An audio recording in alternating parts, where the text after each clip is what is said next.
Richard Foster and Clint Carey, with the idea that when someone gets chemotherapy and they have residual disease that you can still see on an abdominal CT scan, and we always do surgery to remove those residual lymph nodes because it could be cancer, it could be just dead scar tissue. What is the role of surgical intuition, of looking at the films and looking at the records and deciding by intuition who does and does not need that surgery? So we're trying to scientifically study intuition with making medical decisions. And this is not unique to testis cancer. Intuition has had kind of a resurgence of interest.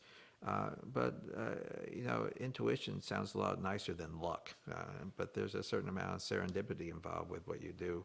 And the discovery of platinum was luck also, and I mentioned this in previous lectures. But when platinum was discovered by Dr. Barnett Rosenberg at Michigan State, who was a biophysicist, he wasn't looking at platinum. He was looking at the effect of an electric current on DNA.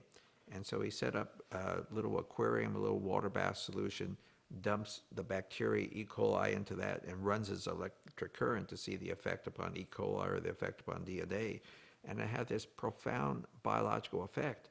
And, intuition, luck, or serendipity favors a prepared mind. He realized that it couldn't possibly be the electric current doing that. So he wondered if it was something released into the water bath solution by the electrodes themselves. Well, the electrodes happen to be platinum electrodes. And that's how platinum came about. Pretty cool. Yeah.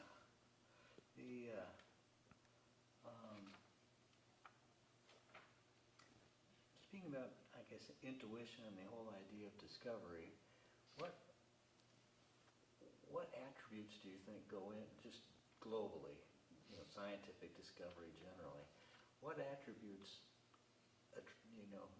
come together to make discoveries possible? You mentioned intuition as perhaps part, luck and serendipity perhaps is another part, but what kinds of, if you were to kind of give me your own formula for Sure. discovery, what would it be? Very easy. Hard work.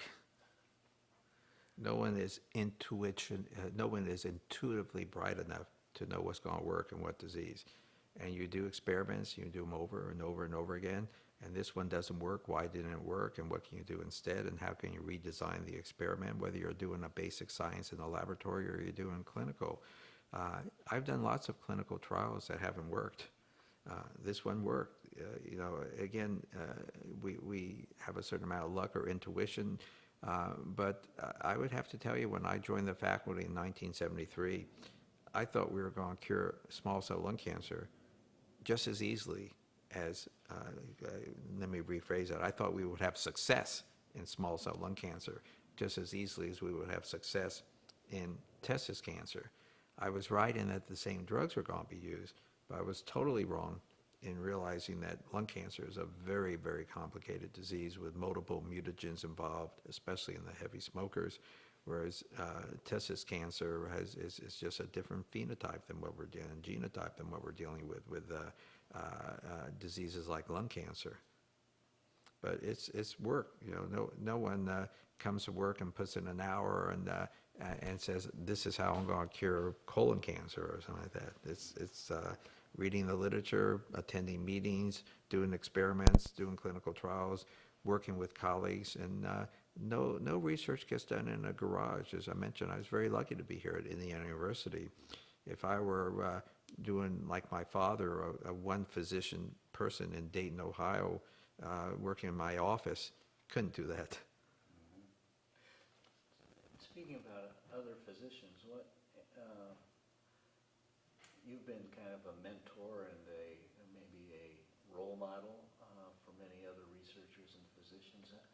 How do you go about trying to foster that or encourage achievement in others? Well, this is one of the reasons I went into academic medicine as opposed to going into private practice. I love teaching, and you have to have the passion as well as the compassion for taking care of patients, but the passion for trying to look at a younger generation of doctors and to have them have that spark and hope that you're one of the people that lights that spark to a certain degree to get them involved in doing research.